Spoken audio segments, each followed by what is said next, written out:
going to quickly demonstrate how to apply this same diamond pattern to a different body type. If you have not watched the video on making this basic pattern on a pillow, please watch that first, because it's just, since I'm tying on my own calf, very difficult to show the entire process, including the back. So I'm going to be talking through it and show what I can, but I recommend checking out the other video to get kind of the details. So I'm starting on my calf, and the front is going to be flat. I'm going to do a lark's head in the back,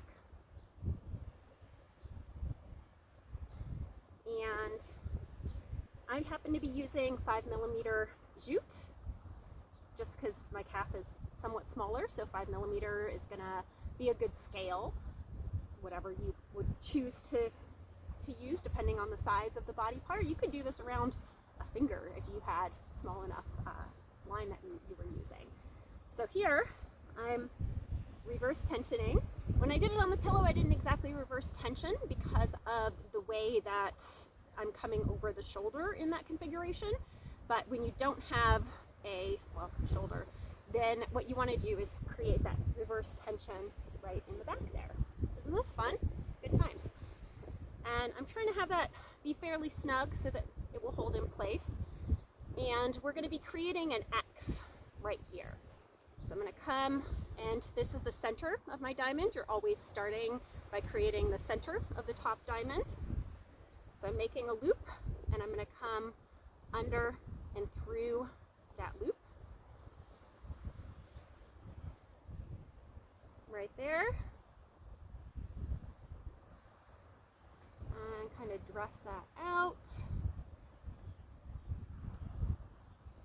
And again, folding, ideally, I'm trying to make sure this is visible, so it's a little bit different situation.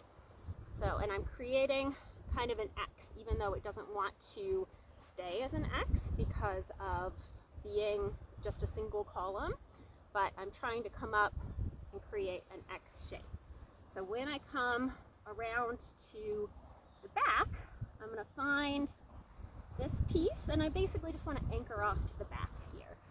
So I'm going to come through there like that, and it all kind of is a big bundle right now, but that's okay because we're going to come back and we're going to fix it. So not to worry. And I could do a half hitch back there since I'm just kind of doing something decorative. I'm not going to bother with that. So I'm coming around here, and I'm going to create kind of some space on my wrap. This is all just kind of tension at this point. So I'm coming back around, and this is where I'm going to start the corners of my diamond. So I'm going to come, I'll just go under first. So I'm coming under, and then I'm going to go through right here. And I'm just pulling out a point of the diamond.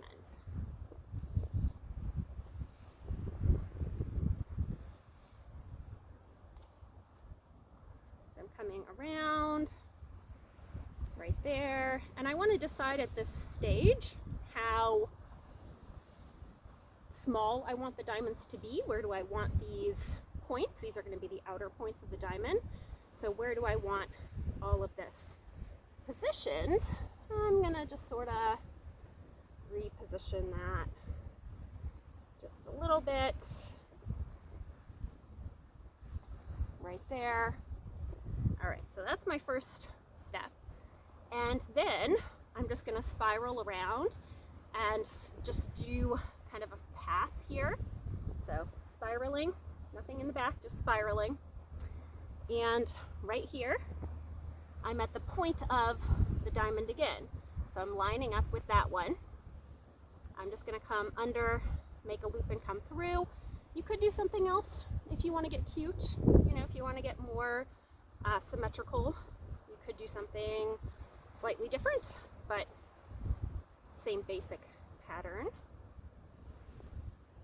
And let me try to get that sort of lined up. There we go. I'm going to tighten that just a smidge. Tricky when I'm trying to have this be visible, and tie it at the same time. All right, so I have my friction there, and I'm going to come around to my diamond point over here. And I like to kind of mirror what's over here, which means on this side, I want to go over.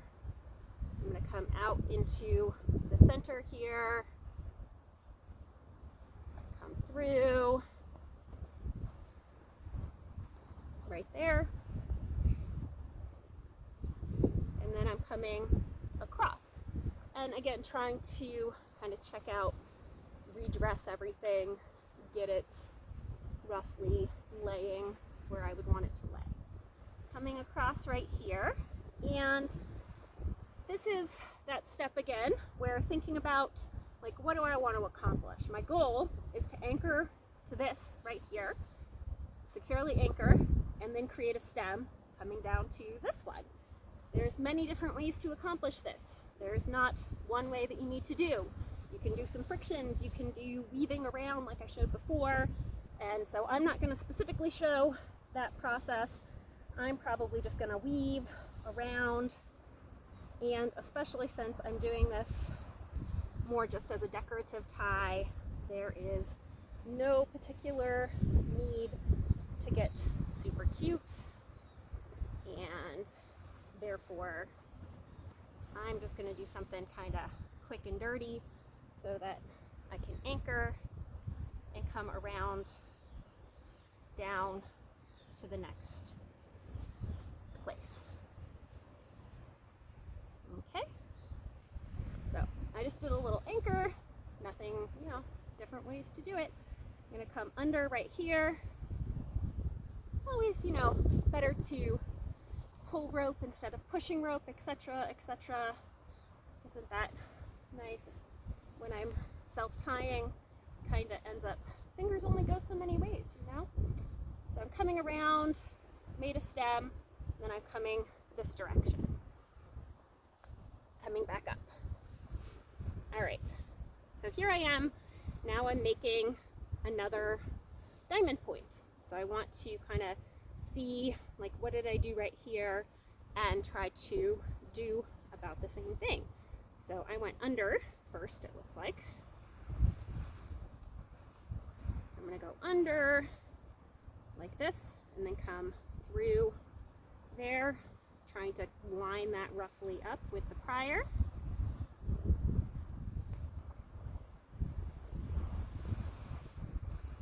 And see how small do I want my diamonds to be, where do I want my point. Can adjust my tension. And then this is where I'm just spiraling around again. So spiraling around the back.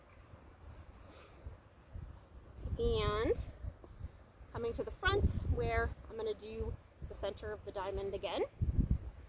I like to just come under, make a loop and come through. There's lots of different ways that you could do it. So coming around, making a loop, coming through. Right there. I'm going to kind of dress that out. Can't even see it from this angle.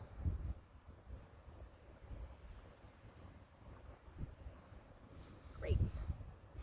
And then I'm going to come on this side, and I'm making my point again. And on this side, it looks like I'm coming over first and around this way, trying to get those lined up, kind of getting a mirror image. And now I'm back to this fun part in the back where I just want to secure to this and come down here to the stem. Not one true way to do it. Do frictions, do whatever you feel in your heart. I'm gonna do a quick and dirty loop and come down. So I'm just pulling a loop and coming through that loop to come back down.